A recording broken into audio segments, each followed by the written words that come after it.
Support surface, c'est quoi?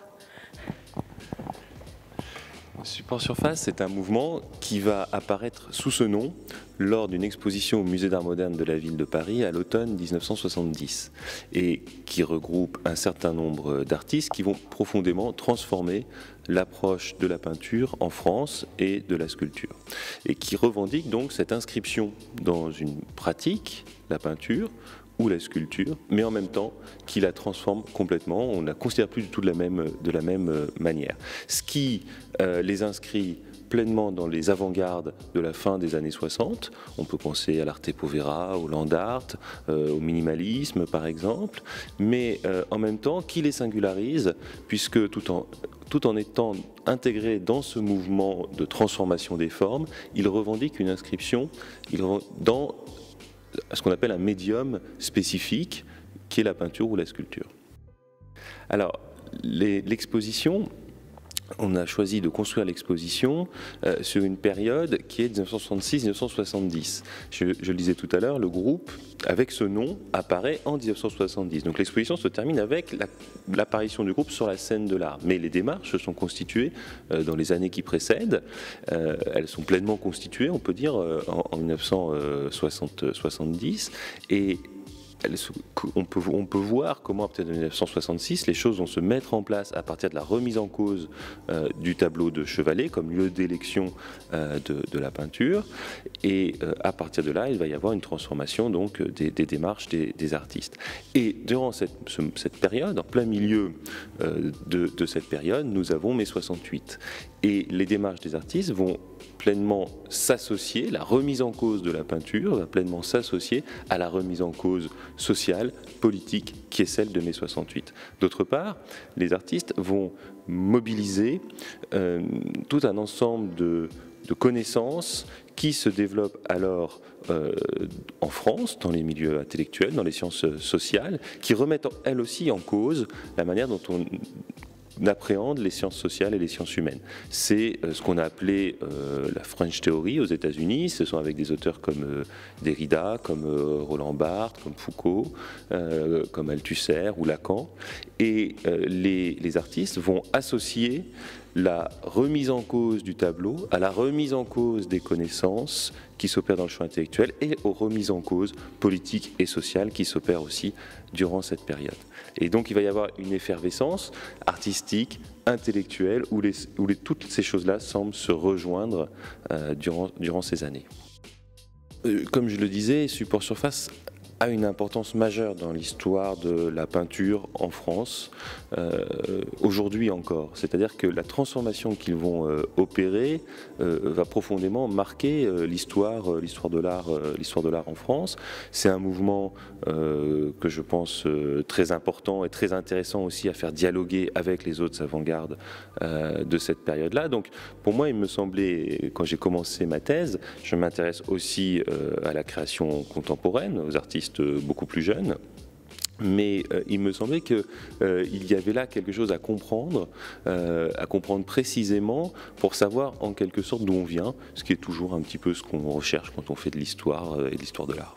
L'exposition est conçue comme un parcours, avec un thème par salle. Donc elle commence avec une salle que je trouve assez archéologique sur cette mise en crise du tableau, où j'ai choisi de montrer les tableaux que réalisent les artistes quand ils sont encore étudiants en école des beaux-arts ou en fin d'études à l'école des beaux-arts. On voit qu'ils ont appris ce savoir qui est celui de la composition à l'intérieur du tableau de Chevalet. Et c'est ce savoir qu'ils vont remettre en cause, donc c'est leur propre pratique qu'ils vont remettre en cause au cours de l'année 66, avec ce moment de crise du tableau, de mise en pièces du tableau, qui va être retourné, fragmenté, traversé, comme on peut le voir chez les différents artistes comme Pierre Buraglio, Claude Viala, Daniel Dezeuse, qui sont réunis dans cette salle.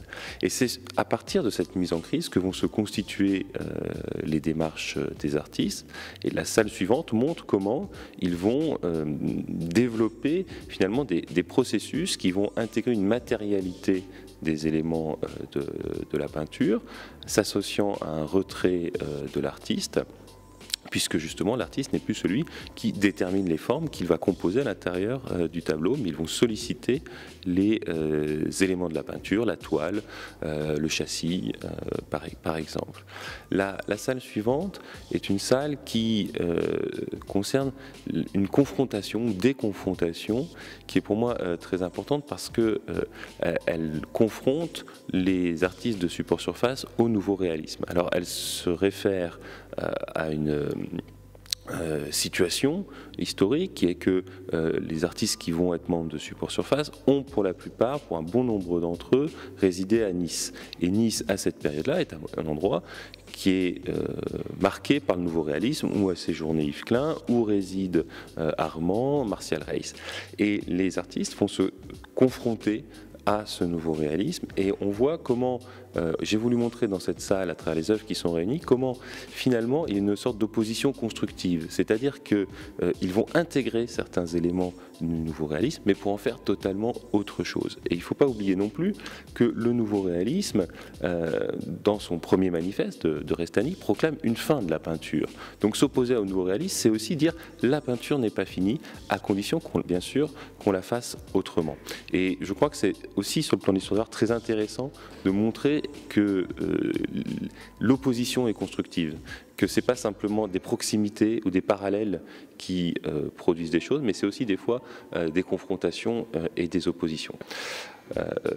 Dans la partie suivante de l'exposition, la salle suivante est consacrée aux expositions en plein air, puisque les artistes, une fois en quelque sorte qu'ils se sont affranchis du tableau, vont s'affranchir des lieux conventionnels d'exposition et vont aller exposer dans la nature, dans les villages, notamment sur les hauteurs de Nice, à Coiraz. Donc là, on a réuni des œuvres qui ont été montrées en extérieur.